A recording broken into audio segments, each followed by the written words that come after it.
Enclosure are usually opaque to long wave radiation, so the heat is trapped in the enclosure, warming up the enclosure. That is the principle of the greenhouse. Okay. Next one.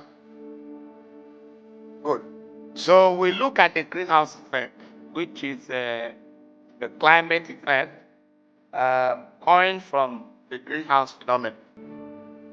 This is an atmospheric heating phenomenon caused by shortwave visible radiation being readily transmitted through the Earth's atmosphere. It is now absorbed within the Earth's atmosphere, but longer wave thermal radiation emitted by the Earth's surface is less readily transmitted outward, owing to this absorption by certain atmospheric gases referred to as greenhouse gases. So these greenhouse gases create an envelope around the Earth's atmosphere. It prevents the heat from leaving the atmosphere, thereby increasing the temperature of the lower atmosphere. Okay, next one. Okay, next one. Next one. Next one. Okay, just the pictorial depiction of the greenhouse phenomenon. Next one. And next. Okay. So the greenhouse gases, and that brings us around what the prime discussed. These are gases in the atmosphere that absorb and emit radiation within the infrared region. They allow radiation to enter the Earth's atmosphere but prevent infrared radiation emitted by the Earth's surface from escaping. Outgoing radiation is absorbed by the greenhouse gases and then partially re-emitted as thermal radiation back to the Earth, thereby warming the surface. Okay, next one. Next one. Yeah, principal greenhouse gases in the Earth's atmosphere are water vapor, carbon dioxide, methane, nitrogen oxide, ozone, and halocarbon compounds. Um, Greenhouse gases most relevant to energy project analysis are carbon dioxide and methane and nitrogen oxide, and are usually of major consideration in the emission reduction analysis. Clouds are a major non-gas contributor to the Earth's greenhouse effect. They also absorb and emit infrared radiation and thus have an effect on radiative properties of the greenhouse.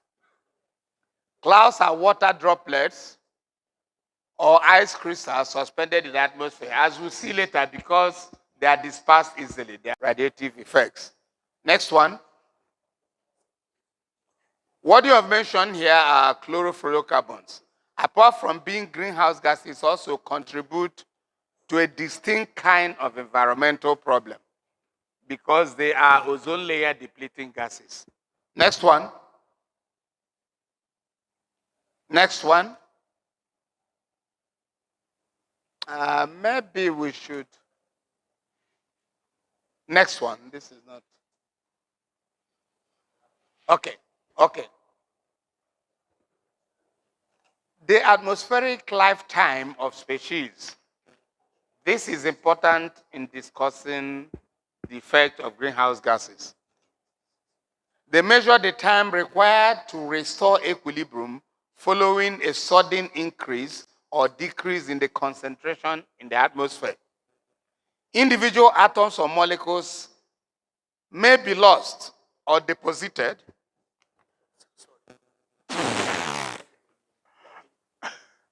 Okay, okay. Okay, I have not started. And anyway, so what the lifetime, the significance of the lifetime is, it tells us how long a greenhouse gas can stay in the atmosphere to be able to make significant contribution. Okay, next one. Next one. Okay. Direct radiative effect of a mass of methane is approximately 72 times that of the mass of carbon dioxide over 20 years. But methane exists in far less concentration, in part due to its shorter atmospheric lifetime. That's the point we are trying to make about lifetime. Okay, next one. Next one. Next one. Next. Next. Next. Okay. The global warming potential is another concept that we need to, it is expressed as a factor of carbon dioxide, which is referenced to 1. So example, the 20-year GWP of methane is 86. If the same mass of methane and carbon dioxide were introduced into the atmosphere, that methane would trap 86 times more heat than carbon dioxide over 20 years.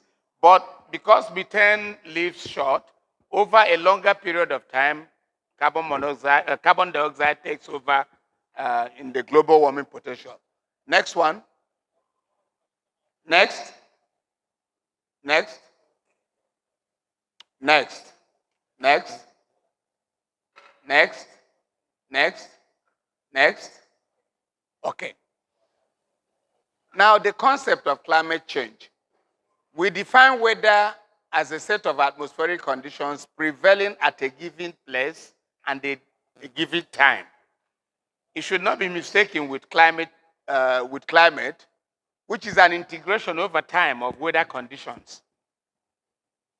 Climate change is defined as a change in the statistical properties of climate system when considered over long periods of time, regardless of the cause. It refers to the variation in the Earth's global climate or in regional climates over time and describes changes in the variability or average state of the atmosphere over time scales ranging from decades to millions of years. Accordingly, fluctuations over periods shorter than decades do not represent climate change. Next. Okay. The climate changes can be caused by processes internal to the Earth, external forces, or more recently, human activity. Thus, the climate change frequently refers significantly to that caused by human activity as opposed to changes in climate due to the Earth's natural process. Consequently, the term anthropogenic climate change is frequently adopted. This phenomenon is referred to in the mainstream media as global warming. Next one. Okay, in scientific journals, global warming refers to surface temperature increases, while climate change includes global warming and everything else that increasing greenhouse gas effects. Apart from purely human-produced synthetic halocarbons, most greenhouse gases have both natural and human-caused sources. Next one. Next one. Okay. The next concept we need to look at is the concept of the carbon footprint. The term carbon footprint has become widely established in the public domain, although without being clearly defined in the scientific community. We have a glossary of definitions, but in some restrictive sense, the carbon footprint has been defined as a measure of the exclusive total amount of carbon dioxide emissions that is directly and indirectly caused by activity or accumulated over life stages of a product. Next one. Next one. Okay. I would suggest this definition that it is a measure of the total amount of carbon dioxide and methane emissions of a defined population, system, or activity, considering all relevant sources, sinks, and storage within a special or temporal boundary of the population, system, or activity of interest, calculated as carbon dioxide equivalent. So you convert all other greenhouses into some carbon dioxide equivalent, using the relevant 100-year global warming potential. So you can calculate this for even an individual. Even a particular activity, even a product or anything, you can calculate the carbon footprint. And that is the measure of determining the capacity to affect climate change. Next one. Next one. Next one. Yeah. So the carbon footprint can be measured for a product, as I said, an activity, an individual, a household, a neighborhood, an organization, or a nation, and for a wide variety of activities, products, and services. It is measured by undertaking a greenhouse gas emission assessment or other calculative activities donated as carbon accounting. Once the size of a carbon footprint is known, strategies can be devised to reduce it. Carbon footprint measurements of our interest are those associated with utilization of energy in the built environment. Next one. Next one. Okay, next one. Yeah, there are a couple of softwares that exist for you to calculate your carbon footprint. And the one I'm used to, there are many of them, is the red screen. Okay. Next one. Don't worry, we don't need to bother about this. You can always download the software. Next one. Next one. Next one. Okay. So we now go to the some mitigation strategies. We say that rising carbon dioxide emissions are no less a threat than terrorism. Like you read or you saw in the last presentation, very paramount when we have to use our unconventional, but then we have to reduce the amount of use to still serve us the same services. That is all about energy efficiency there. For example, illuminating the room, if it was with incandescent, you could imagine how much of this number of lights we use, but we replace them with more efficient ones. We are seeing the light the same, but we are reducing the energy consumption. The main objective is to reduce emissions. So all the targets about the transition is to reduce the emissions while we see power industries with the same energy services. So we are targeting net zero. Net zero is not absolute zero.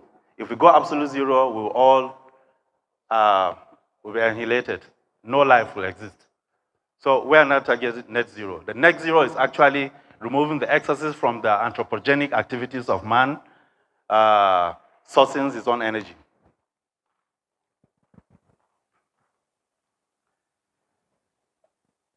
But Nigeria has to face a problem, or some problems. Here we have 3 key problems. Abandoning the fossils.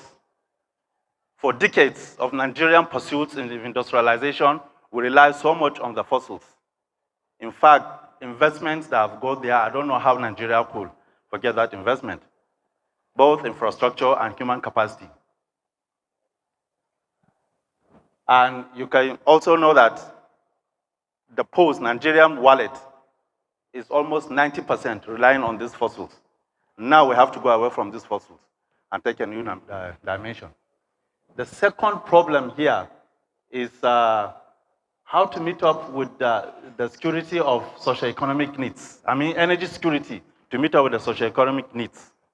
Because the moment we remove fossils, you will imagine what will happen. Our 80% from the grid electricity supply is relying from gas, while 20% is hydro and others, solar and other things. So if we remove, apart from gas, we still use automotive gas oil and other fossils. So if we withdraw them from the system, what will happen to our energy supply? We will collapse. All our industries will collapse. So to meet up with this, we have to think again. So these are some of the problems Nigeria is also facing. And apart from that, Nigeria wants to lead Africa in meeting with this energy transition drive.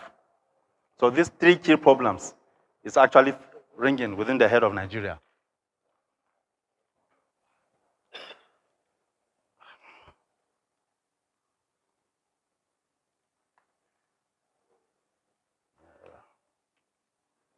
I'm just trying to show.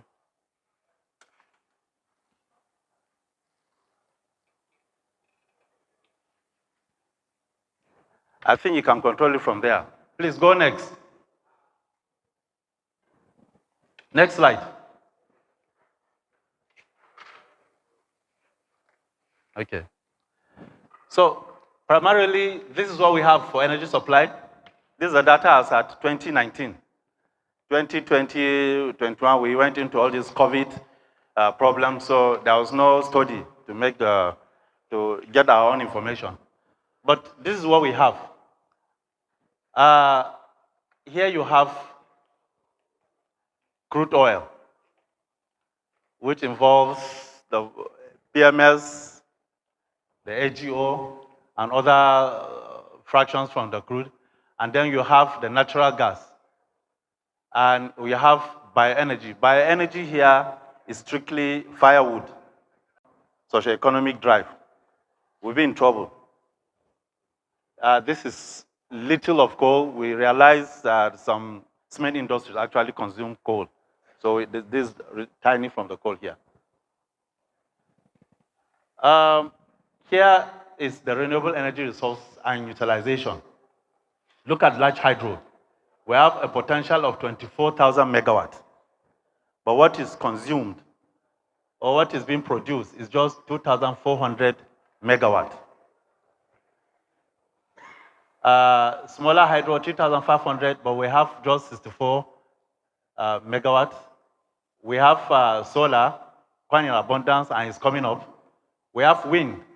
Wind, according to some researches and also knowledge I acquired, wind is not good for Nigeria because Nigeria is within the equatorial belt. All countries lying within the equator don't have very good weather. If you see Nigerian data is just between 2 meters per second to 5 meters per second. And if you need to harvest energy from any wind, you must start from about 10 meters per second. That is why you have good capture. So countries like Kenya and the rest, they are far in generating energy from wind. Nigeria is so poor. There was a project in Katsina which failed, targeting about 10 megawatts. I don't think that project is seen in light of the day up to now. We have biomass. This is what we rely for our cooking, mostly heat generation in industries, smaller industries, and our homes. But it's very unsustainable because relying so much on this without going into cleaner form, it means we are inviting desertification. So talking about transition, the world has been in transition ever since when the world started pursuits for industrialization. Far back in the 1700s, that was when the real industrial revolution started, and then the energy moved from what was being used then, biomass and the rest, forest materials, to fossils. Now, in the current transition now, we are moving from fossils to more technically sound energy sources, basically to reduce greenhouse emissions. So the whole transition has to rely more on planning. And this is what has been absent for long in Nigeria and most African countries. We miss the energy planning. If we have adopted the energy planning or include the effect of greenhouse gas or the oil utilization much earlier, possibly we wouldn't have been in this situation by now. In 2001, in Glasgow, that is during the COP26, Conference of Parties 26. Conference of Parties is just a gathering under the care of United Nations for people to show commitments on how to meet with their own emission abatement. So we keyed in, and we agreed in two conditions. Either we do it ourselves as unconditional to reduce about 20-something%, or we will have the help of other countries as conditional, so that we can reduce up to like 40-something%. So these are the two conditions. Either we do it locally or by ourselves, or we deal with international assistance. So all the attention for Nigeria centered around the use of gas. We insisted that we have to use gas up to 2060. Natural gas, I mean. And then we have Nigeria wants to leave about half of its population out of poverty. Even in the last presentation, you keep about poverty. So removing people out of poverty is very important, and I will show you why. Or I will explain why. And then bringing modern services to the entire population. I don't know how possible it is between now and 2060 if all possible clean energy infrastructure will reach to our most remote areas, because they're talking about the entire population. So the current socioeconomic context as at 2022 captured the entire data that Nigeria needs. We built in our deforestation, we built in desert encroachment, the rising population. All these are key factors that we have to work on. So the NEPT, Nigeria Energy Transition Plan, sets out timeline and framework that will drive Nigeria's unconditional decarbonization agenda through energy consumption adjustments. Now we are looking at efficiency or replacement of fossil energy sources within 5 key sectors. The power sector. In the power sector, we are looking at reduce the use of fossils in power generation, and then adopt technology-based renewable energy sources. We have cooking. In cooking, we want to adopt the use of cleaner cooking, even with the biomass. You use technologies that you don't need to fell tree, but you use the fallen parts of the trees. Those are dry parts that's no more needed by the tree. You can break it and cook your good food without felling a tree or without making charcoal out of the tree. We are looking at oil and gas to be more efficient, and we drive most of the products to other things rather than transportation, because about 80% of the product of oil and gas is transportation based and also electricity generation. So we're trying to see how we can replace the use of this and then move the products to another sector again, possibly petrochemicals and other industrial uses. And then, like I said, transport sector, the most common is we're thinking of EV, electric vehicles, or hydrogen driven. And then in the industries, we also change our energy sources. So this is the framework. And then we put timeline, 2030, 2045, 2060. The main aim, or the aims, actually limiting the impact of climate change, yes, accelerating socioeconomic development to improve living conditions of the rapidly rising population, also achieving Africa's largest economy. On this, why we have to target removing people out of poverty. Some of us who have been in Abuja, or who have been to Abuja, you will realize there are a lot of roads and bridges built around. But if you check clearly, there are something missing from those structures. If you get to a bridge, most of the frames that are done for protection are being removed. They are cutted away. All the drains are being covered with some metal strains to avoid accidents or vehicles ditching inside and breaking or deflating their tires. Or even people avoid falling into the pits and breaking your legs. But some people are cutting them away. People are taking them away. So if you go most of the roads, all these metals on the roads are being cleared off by vandals. This simply tells you that the poverty is really ringing, because who removes that thing will also enjoy from using it.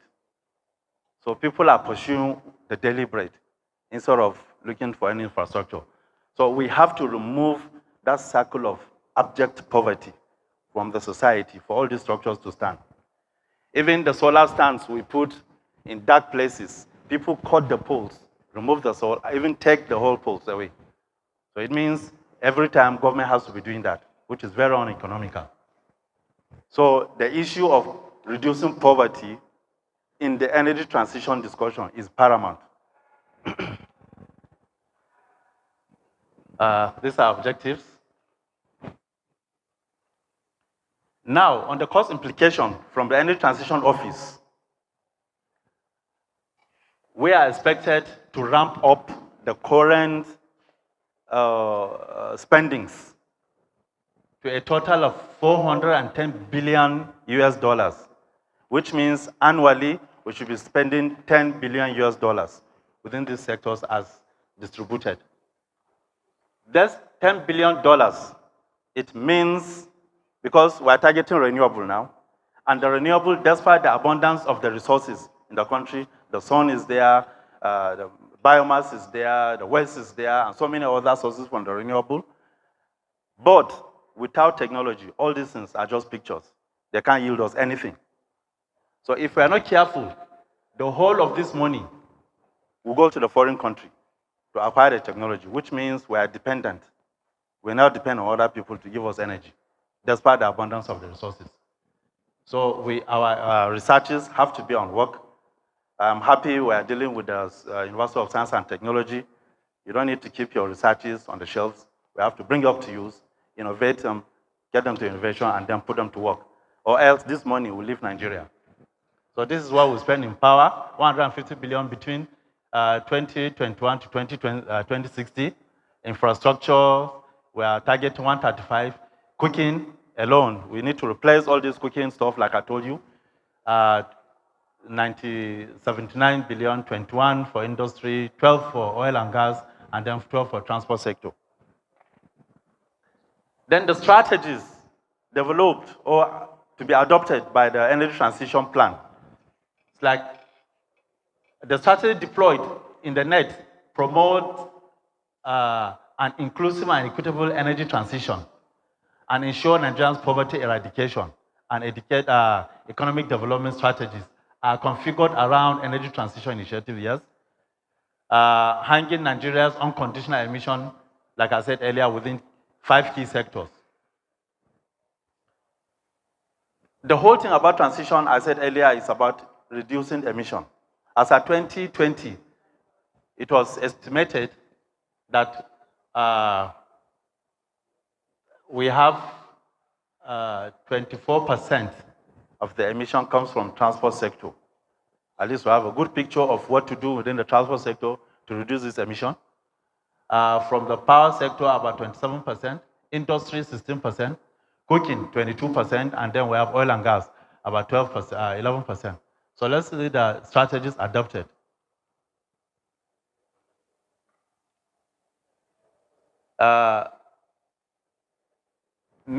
Putting our national energy transition plans and energy mix together, we have in the building sector, residential and commercial, the services employed here are mostly cooking and water heating, refrigeration and cooling, lighting and appliances.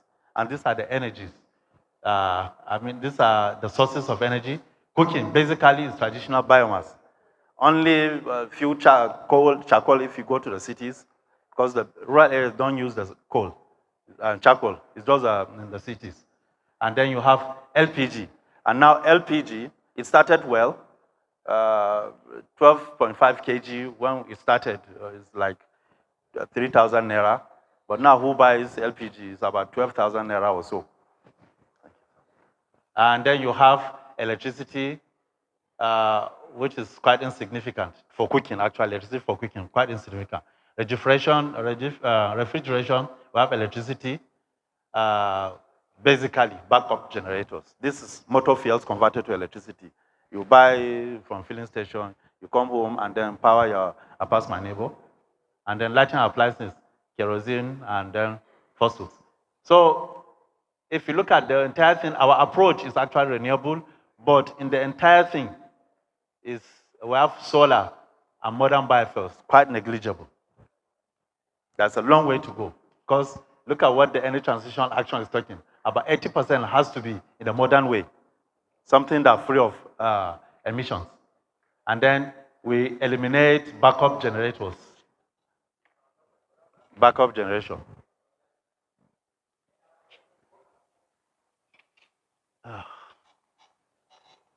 So what the adopted strategies to decarbonize cooking within which is the most emitter within the energy, residential or within the building sector, is to shift completely from traditional to liquefied petroleum gas within now and 2030.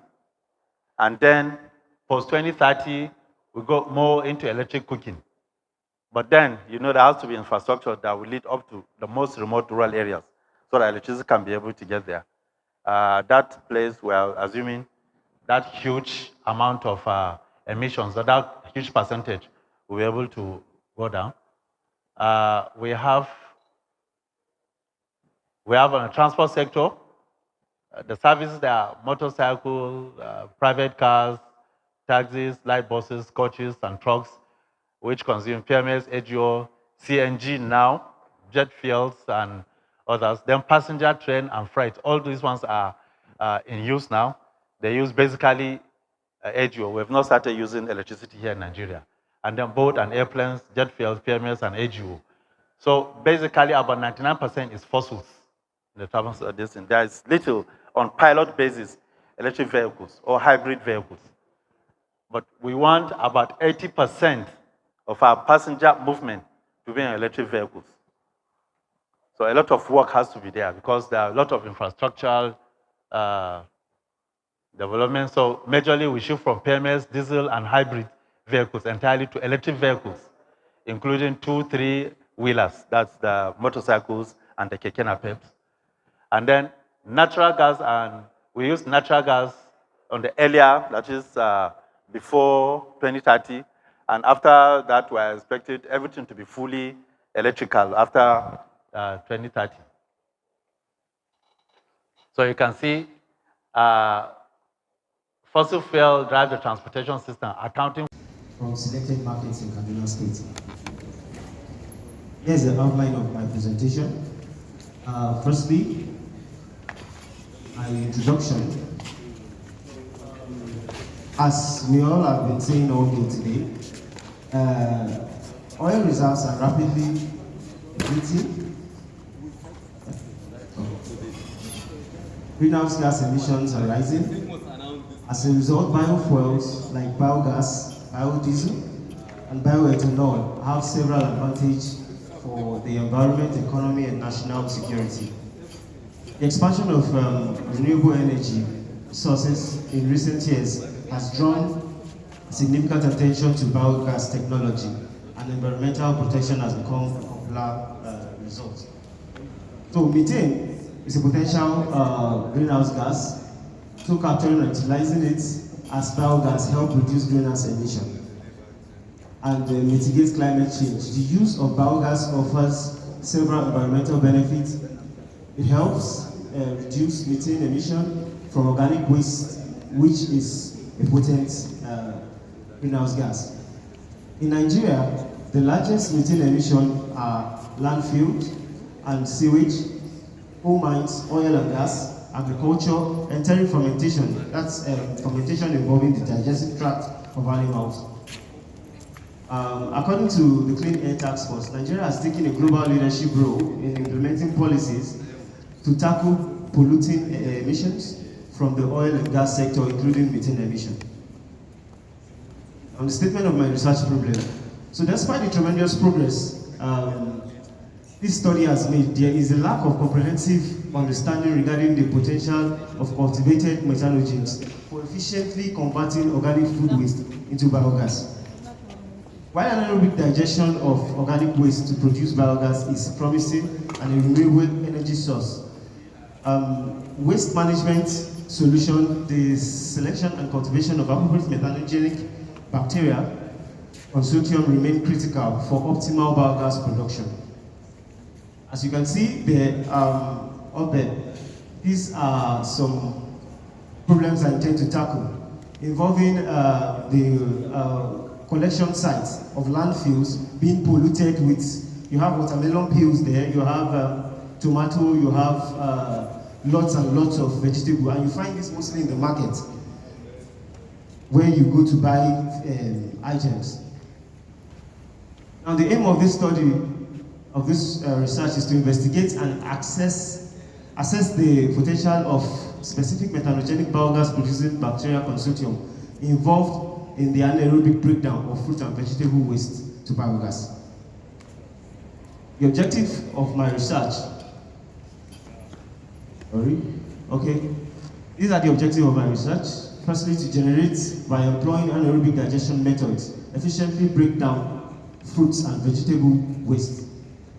Fractionate biogas production using gas chromatography mass spectrophotometer. You have a PSI gas ball 3000P. That is a syngas analyzer. But it's called a portable infrared syngas analyzer, gas ball 3001P. Isolate methanogenic biogas producing consortium to determine the microbial diversity and abundance of methanogenic bacteria during the anaerobic digestion process. Now, molecular characterization of methanogenic biogas producing bacteria consortium using PCR, phylogenetic analysis, and other identification methods in biotechnology. Now, my materials and method.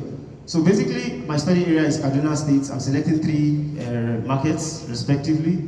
I have the first market to be Kasuang, Bakindogo. That's the central market. We have the other markets, cow market and station fruit markets. These markets are known basically for fruit and vegetable waste. So there's going to be like abundance of this waste collected from the site.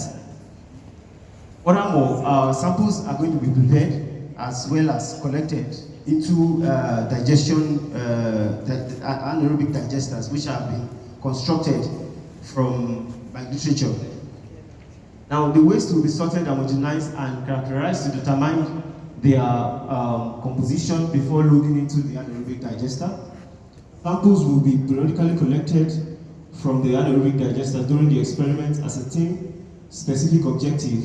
They will be used for microbial analysis, extraction, as well as other biotechnological analysis. So here's an outline for my construction of my biogas. I will be utilizing a 20-liter bucket to collect. This is a percentage in which my samples are going to be collected as well as analyzed. So basically, this is what I'm looking to achieve from my anaerobic process. Sorry. Okay. So basically, the anaerobic digestion process will go as follows. Basically, all collected samples will be organic macromolecules, which is in their non-refined state, and further will be broken down into VFAs and monosaccharides, as well as other intermediates of acetic acid and hydrogen, as well as CO2, to further give us our final product, which is methane and carbon dioxide. So the process for confirmation of methanogenesis. So for the confirmation of methanogenesis and biogas monitoring analysis, essential steps in study would, for the production of biogas, especially when working with methanogenic bacterial consortium, so the production of the biogas confirm the presence of methanogenic bacteria. Yes, some media I intend to utilize for the process. I have a fluid glycolate there for the collection, as well as other plates analysis using anaerobic blood agar.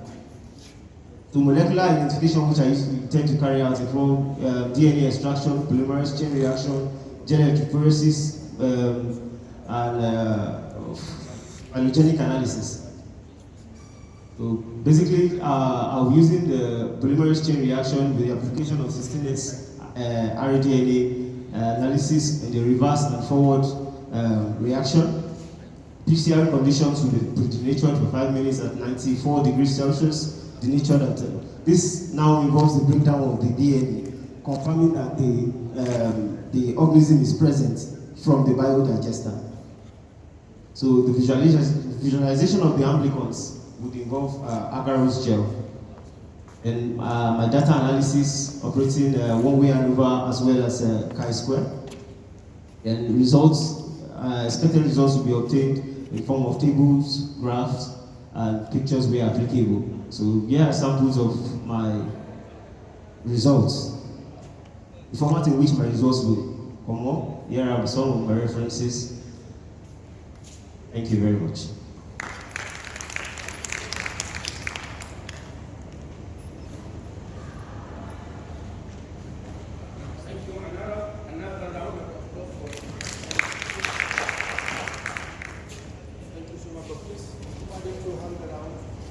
Comments or anybody from the audience, please? Anybody? Please raise up your hand so that I can see. Are you raising up your hand? Yes, I want to. So that you can help them to enrich the speak. Thank you, presenter. My name is Professor Wilfred Okonkwo. I listened to your presentation and towards your conclusion, I was also wondering, this research work, has it been conducted or is it in progress or has it been concluded? Because at the end, I didn't see results. So what do you want us to do to help you in fashioning out what you want to do? Or precise what you intend to do. Thank you. Prof? Now you have heard what you said. Thank you very much, sir. I look forward to the criticism of the work, but the work is in progress already. It's my current research work and I intend for that. So what result are you expecting?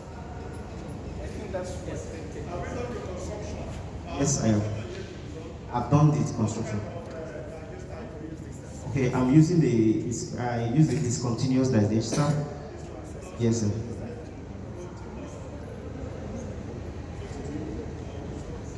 Okay, it's not a fixed, it's a floating digester, yes. Any expected result? I basically intend to isolate methanogens specifically from the digesters. Methanogens are known to generate methane.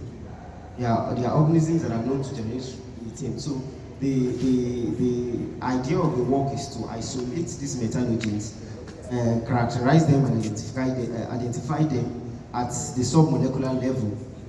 Are you with me, sir? Biotechnology, sir.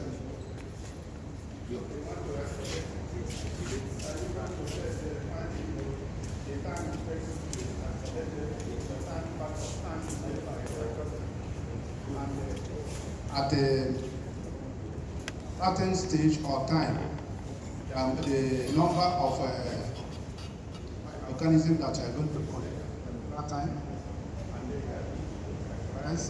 are you going to you are going to look at the quantity or the volume of gas produced at that stage. You are going to do this at first stage. You find out the amount or the quantity of microorganisms, quantity of gas, but I'm also worried with the issue of you go to the market, you gather all those substrates, and you gather both orange and this. I'm going to know which one that gives you particular or the quantity of or the volume of gas and those microorganisms. My advice is that for this kind of work, advice is you can, from what special experience, what people have worked, you can work, your work is focusing on the microorganisms. You can use what people have done before, use portraits that you know that can give you, release the gas on time, something like poultry droppings, cow dung, and so forth. And going to market to collect this. It might give you some results, but in characterization, it might not be easy. Thank you. You, Prof, any other comment, please? Yes, sir.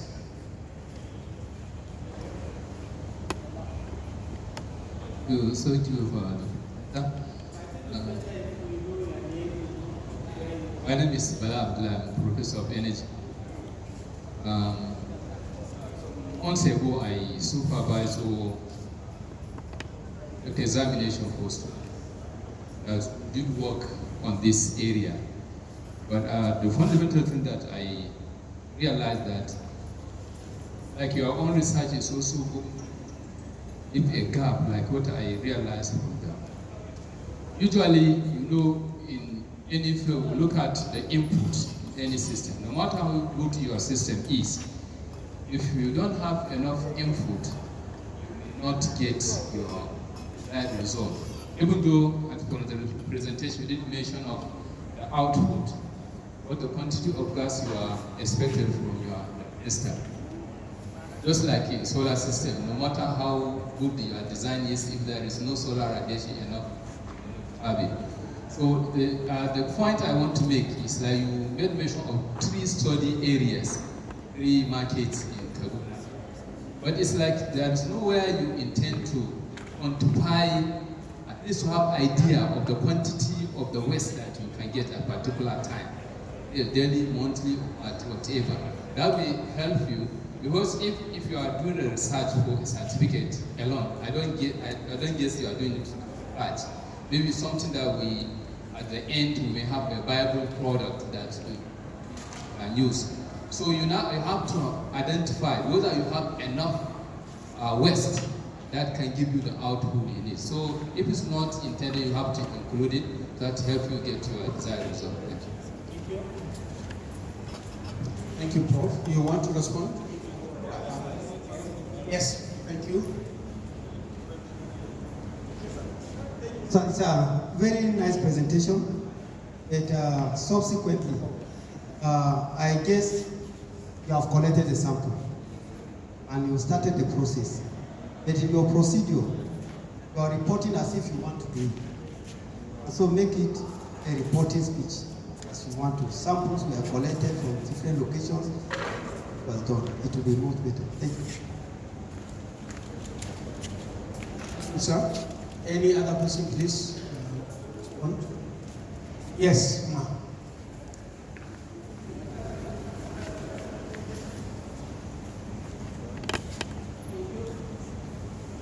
Good afternoon, ladies and gentlemen. Professors, I'm Abike Odola From PhD students at the Defense Academy, Kaduna. Thank you, Mr. Presenter. Most of the things I wanted to ask have been mentioned by the professors that spoke earlier. Please permit me to stand on the existing protocols. Thank you. What I want to ask you now, because I'm familiar with those 3 markets you mentioned,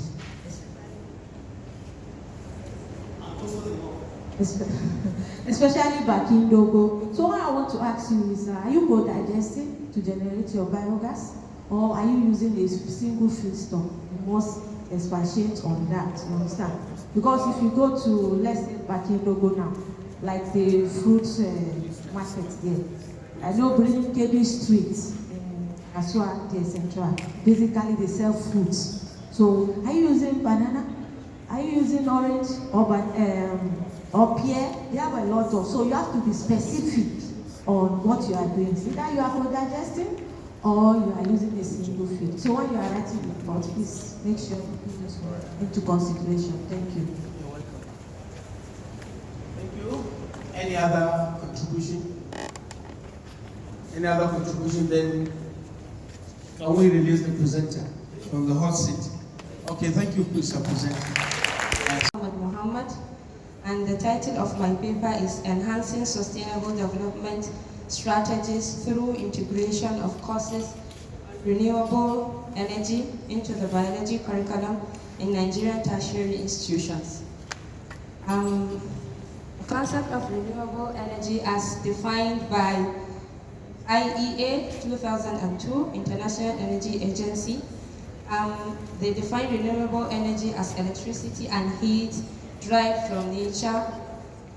Such sources include solar energy, wind, ocean, hydropower, biomass, geothermal resources, biofuels, and hydrogen derived from renewable resources.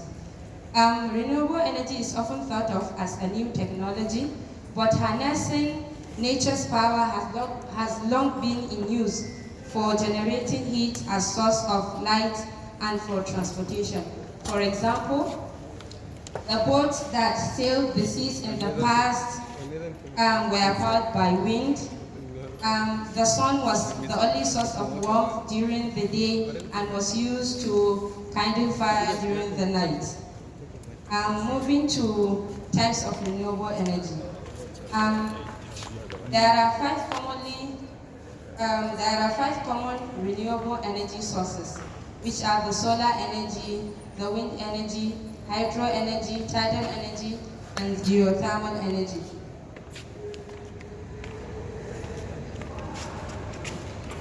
The solar energy is the most abundant and freely available energy source in our planet. And the amount of solar energy that reaches the Earth's surface in 1 hour is more than the planet's total energy requirement for a whole year. The wind energy is a good source of clean energy. In order to harness and source electricity from wind energy, turbines are used to drive generators, which then feed electricity into the national grid.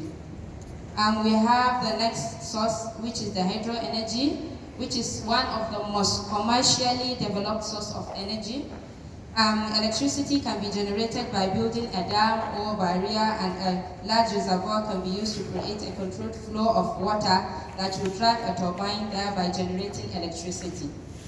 Tidal energy is another form of hydro energy that uses twice daily tidal current to drive turbine generators, although tidal flow, unlike some other hydro energy sources, isn't constant. It is highly predictable and can therefore compensate for the periods when the tide is low. Other sources of energy are the geothermal energy and the biomass energy. Now, moving on to the benefits of renewable energy. We have several benefits of renewable energy. Some of them are environmental benefits, economic benefits, and job creation. For the environmental benefits, one of the most important benefits of renewable energy is its potential to positively impact the environment. Fossil fuels such as coal, oil, and gas contributes around 75% of global greenhouse gas emissions. So to tackle the threat of climate change, emissions need to be reduced by almost half by 2030. We have the economic benefits and we have job creation. One of the benefits of renewable energy is job creation. Investment in renewable energy resources leads directly to jobs. On a per megawatt basis, according to Fields 2021, installing renewable energy resources results in more jobs than installing traditional generation sources. Now let's move on to some of the challenges that we face in Nigeria.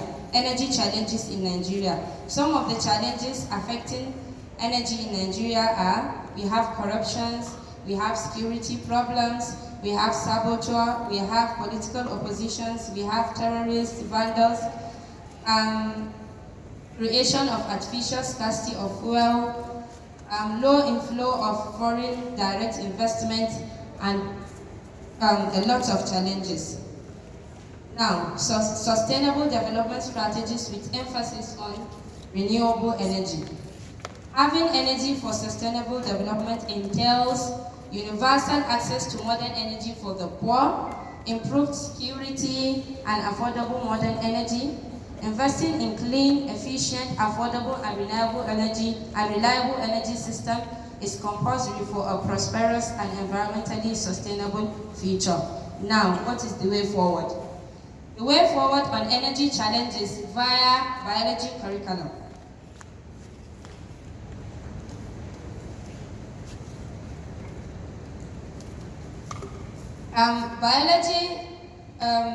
Biology offers the capability to self-replicate, self-assemble from Earth's abundant elements and self-repair.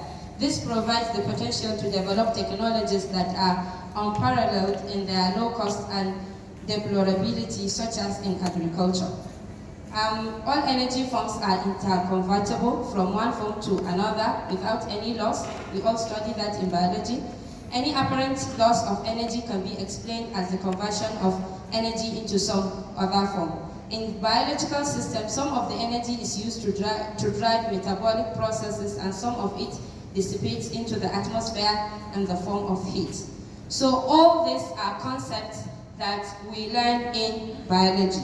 There are a lot of concepts, there are a lot of topics in biology that need to be taught in our institutions, which will make students to acquire knowledge in renewable energy.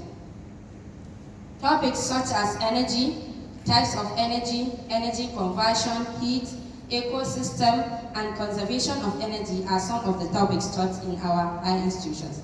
Therefore, biology curriculum should lay more emphasis in teaching the students about the various sources of renewable energy, conservation of energy, conversion of energy, and any other related topic that will equip the students better on renewable energy resources and its application in our day-to-day activities. Special training should also be given to biology teachers on better ways to teach such topics, as it requires the utilization of both cognitive and psychomotor domain. Moreover, the curriculum should be activity-based, whereby the students will be actively involved in the learning process. Strategies that allow students to construct their own learning through practical application and active involvement should also be employed. Special training should be given to biology teachers on better ways to teach such topics, as it requires the utilization of both cognitive and psychomotor domain. Some of the recommendations are as follows. Biology curriculum should be reviewed to include more topics on renewable energy and sustainable development. The government should organize workshops and training for biology teachers. Materials and infrastructure for practical should be provided in schools to teach energy and renewable energy. In conclusion, biology has the capabilities to offer solutions to problems in sustainable energy once the right topics are being taught using the most appropriate strategies in teaching these topics. Energy problems will be reduced. Thank you so much.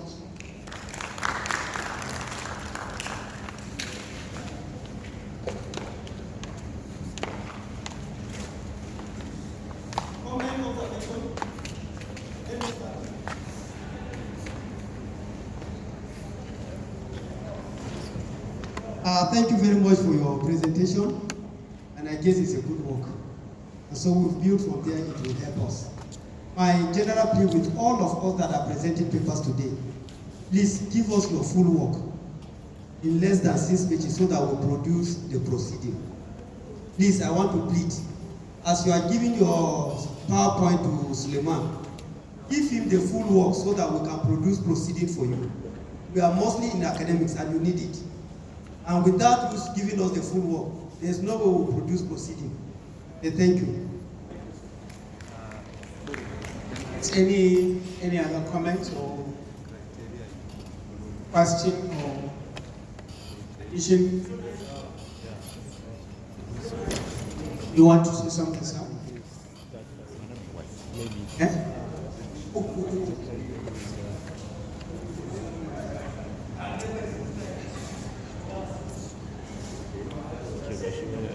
All right, sir. Yes, please. I want to follow the first thing. I need to commend your work. Are you a student? Not a student. Okay. I listened to what you said, and you have mentioned many challenges. You concentrated on biology. I think actually that way forward should also be spread out to others. Not only biology people that we all need it.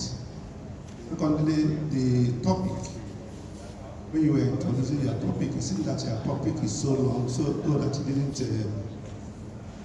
put it out there for us to see. So we have to look at the topic. It seems to be too long. It's more than 20 or thereabout words. You have to shorten it. Thank you. Thank you, sir. Yes. Mama from. Yes, thank you very much. My name is Dr. M.M. Howard, Head of Computing and Mathematics Education at the University of Science and Technology. Quite a good presentation indeed. I crave your indulgence. It's a good presentation, but my area of concern here is you are probably looking at the possibility of making inclusions of some of these topics into the curriculum of biology. But how sure are you it will kind of synchronize with that name biology? It will not defy the definition of biology. Because when you talk of renewable energy, absolutely it has nothing to do with living things. So if we are to absorb some of these topics into biology, are you sure the name biology will be well accommodated to carry along these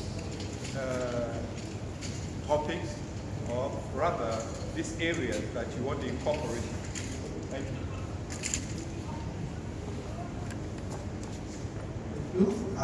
You want to respond? All right. Dr. Mama, what is your solution if she cannot really? Well, I see. Just take it because we cannot redefine biology. Biology is biology. Yes, it will be very difficult to change the name biology.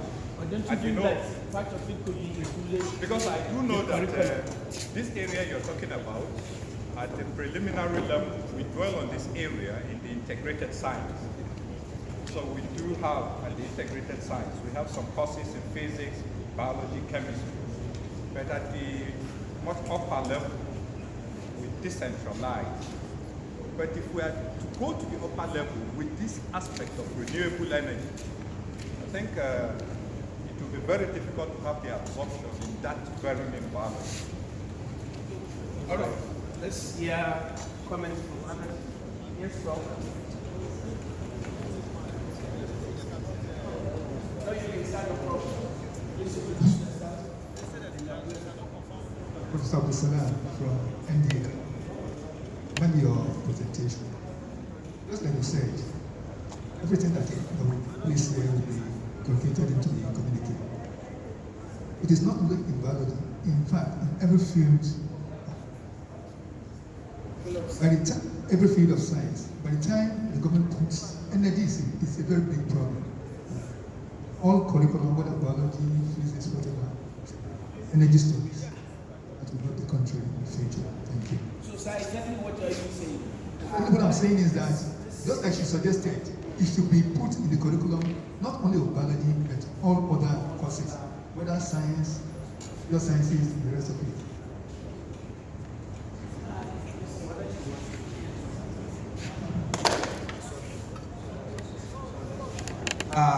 You want to respond? Well, she said she's okay. Okay. Yeah, there are observations. Thank you. Do myself again. Ola Abdullahi, Professor of Energy Engineering, Keynote University. Maybe I want to shed more light. Mine is also a comment. Actually, when we talk about renewable energy, it's talking about a very wide area. As I'm now saying, I'm a professor of energy engineering, I'm more inclined to energy.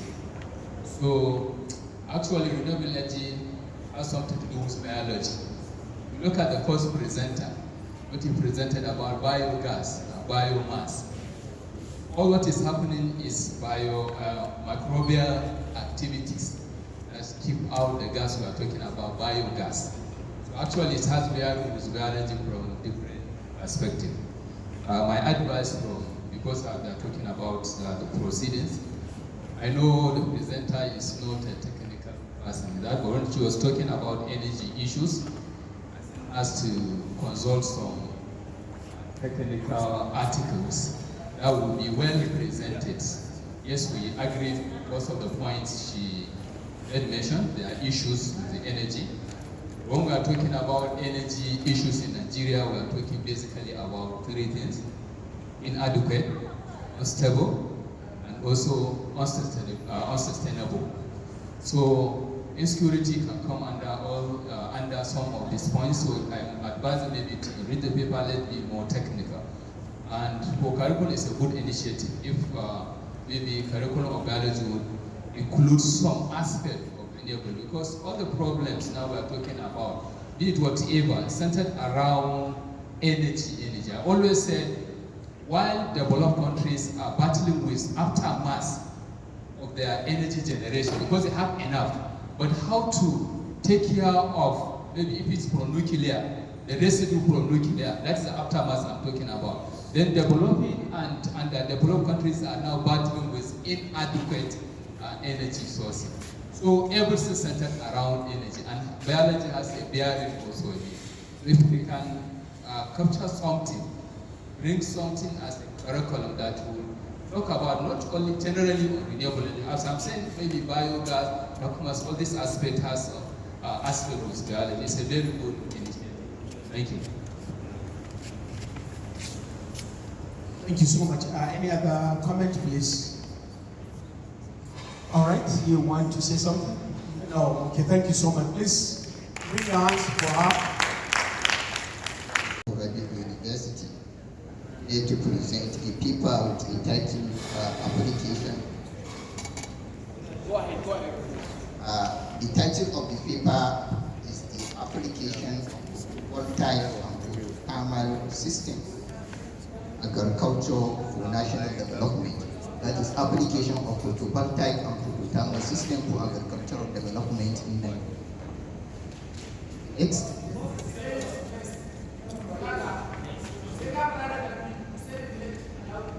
Okay. The title of the paper. Okay. Title of the paper is the application of photovoltaic and photothermal system in agricultural development in Nigeria, and this is the outline. The first is the introduction, and the second is the solar energy. Then I will discuss direct connection of solar energy, then photothermal system and photovoltaic system, then application of photovoltaic and photothermal, then conclusion. Next. This is the introduction, which is done in kind of inverted triangle. That means I will be narrowing the point from wider to down. When I want to talk about Nigerian economy and agriculture, you can believe me that about agriculture in Nigeria is very important because it adds significantly in our GDP. Also, agriculture is one of the part of the economy that provides a lot of job opportunity. You can believe me that about 70% of Nigerian population depend on agriculture. And agriculture also give opportunity, agriculture add to the Nigerian economy, and despite all this, agriculture is facing many challenges in Nigeria, which is one of the challenges that is facing modern agriculture in Nigeria is energy scarcity. And the next is the renewable energy. When we are talking about energy now, we are talking about in terms of renewable energy. And we know that renewable energy is the cleanest form of energy, and it's the non-conventional form of energy that is harnessed through natural resources. And we have different forms of renewable energy. And as the previous presenter has told that we have solar energy and other solar energy, wind energy, hydro energy, and others. And it's back, the previous slide, please. And on the previous slide, yes, then under this renewable energy, we have solar energy. When we are talking about solar energy, we are talking about a form of renewable energy that is harnessed through the radiation that is coming from light. And this radiation that is coming from light is in form of packets of photons. When these photons are collected, then we can convert these photons to different technologies and use them for our uses. Among the technologies that we do convert and where we do collected this solar energy, we have two forms of technology. That is photovoltaic technology and photothermal technology. For the photovoltaic technology is a process or is a technology that in which the solar energy is converted to electricity, while photothermal energy is a process in which the solar energy is collected and converted to heat energy. Please, the next slide. The next slide, please. So, the solar energy, when we talk about solar energy, is a renewable energy source available as long as the sun shines, making it attractive and alternative to fossil fuel.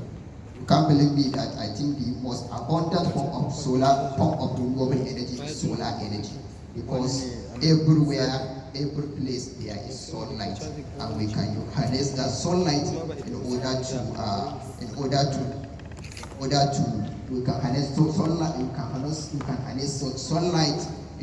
add value to the economy and also to the agriculture. So this is just a diagram that is showing how the solar energy is being harnessed and converted. Like the first diagram is the sunlight that is coming, in which the packet of the light that is coming in form of photons, and it will strike the panel. And this panel also, there is a charge controller and a battery in which the energy is stored, and also it can be, when we store the energy in the battery system, that means we can have a DC power, and when we can use inverter, then it can change to AC generator. So next slide, please. Next slide, please. So the next slide, please.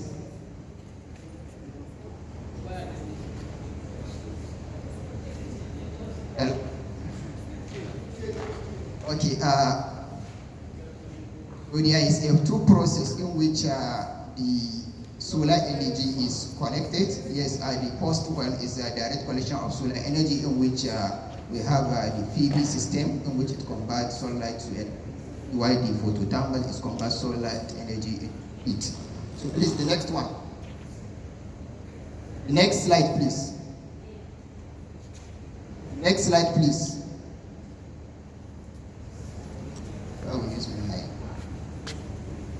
Please, the next slide. Well, this is some theoretical background that deals with the concept of photovoltaic system and photothermal system.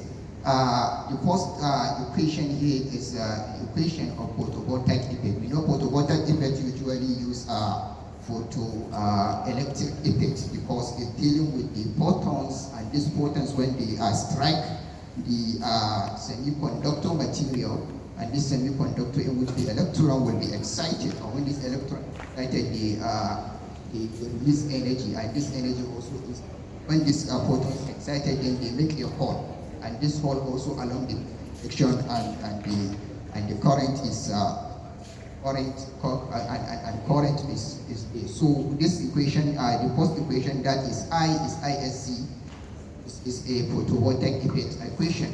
That means the first I is the current that is generated by the PV cell, and the IS is the short circuit current, and I naught is the reverse saturation current, while the Q is for the charge, the V is for the bonding E, while K is the point. Implementation, and whether you are viable, we need to be realistic with our current situation.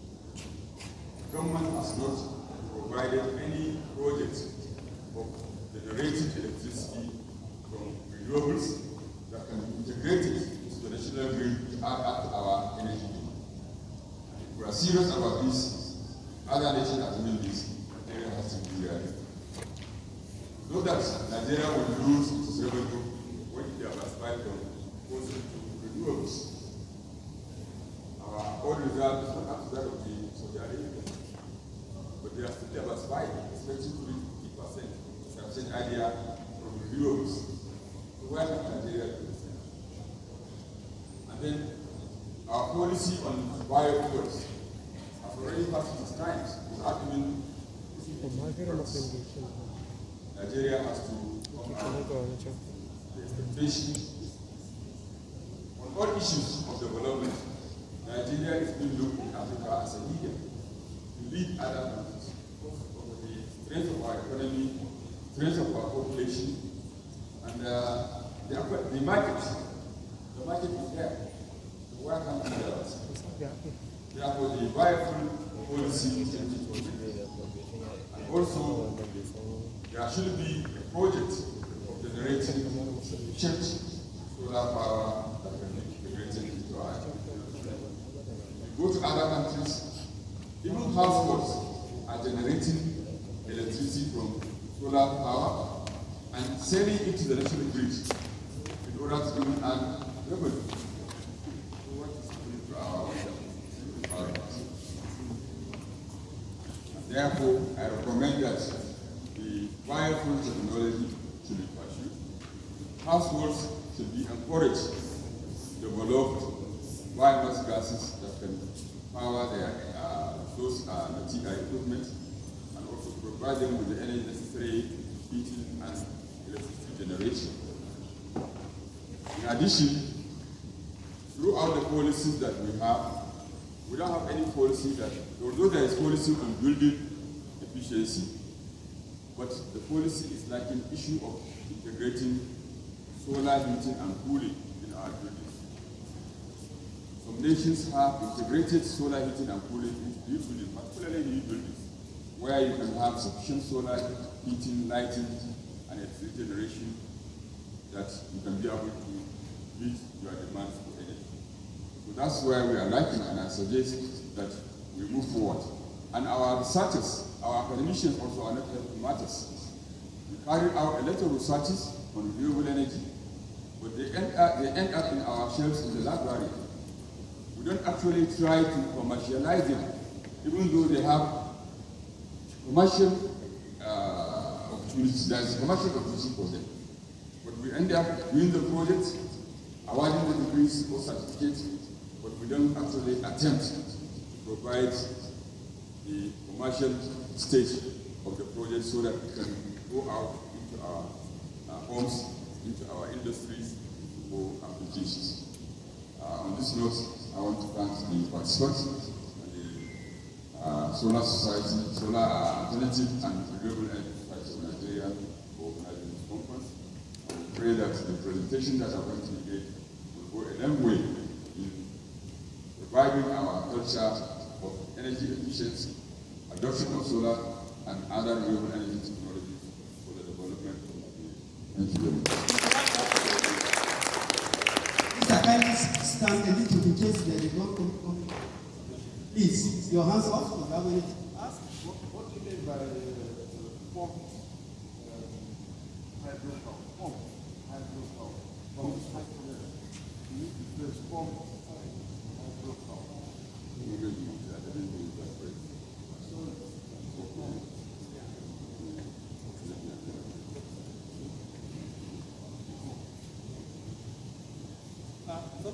We have to back. Please, let's hear your comment briefly. These safety protocols. First, I would like to play the technical people. Somebody is making presentation. He will be moving the slide as he's recommended, so we can follow the presentation. Okay, sir. Secondly, again, you talked about the commercialization aspect. Please, I want to announce to us any viable research work we have. Saying is open to commercialize it, send it into markets. Any viable research output we have from any part of Nigeria, NASEN is open. Is open. National Agency for Science and Engineering and Construction. We have one center in Kano here.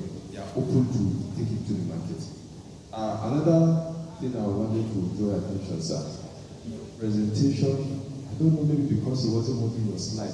I was expecting to see some potentials that Nigeria have in terms of solar or wind energy?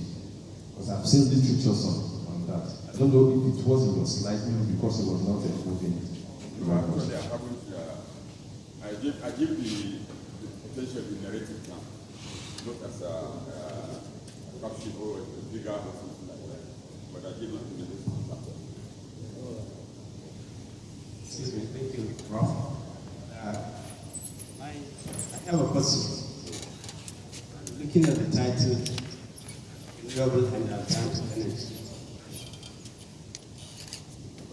What is really the difference? What is really the difference? Renewable and alternative energy. By renewable, it means we are all familiar with the traditional meaning of renewable, wind,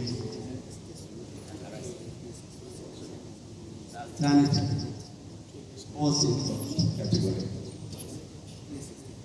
That's one. Similar questions directed by the last speaker about the position of Nigeria. How does Nigeria fare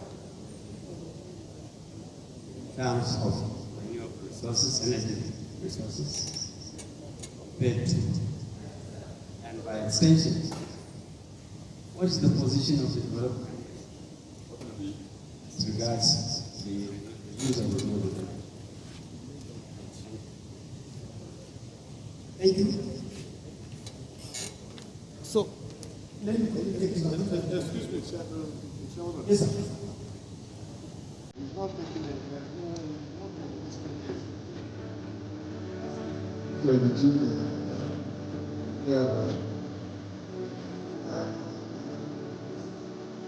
That's not.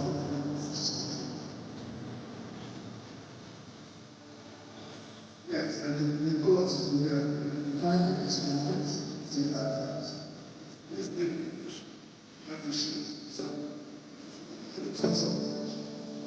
everybody has aware.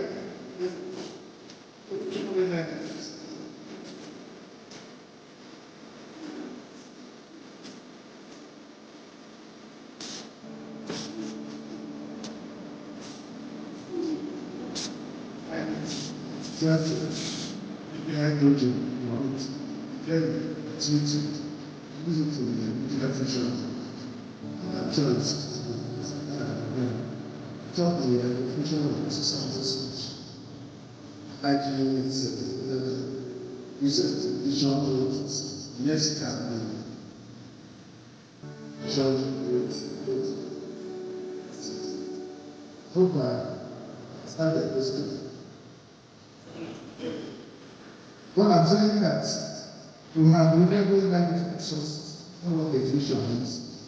There are alternatives, so there are alternative energy sources that are not renewable. Even an example is the nuclear fission. Before everyone is using nuclear, I think we should be using nuclear fission, not to be there. The nuclear fission is renewable sources. Plus, something like it. If you go to heavy handed, you will be there for the news. If you answer that question, thank you.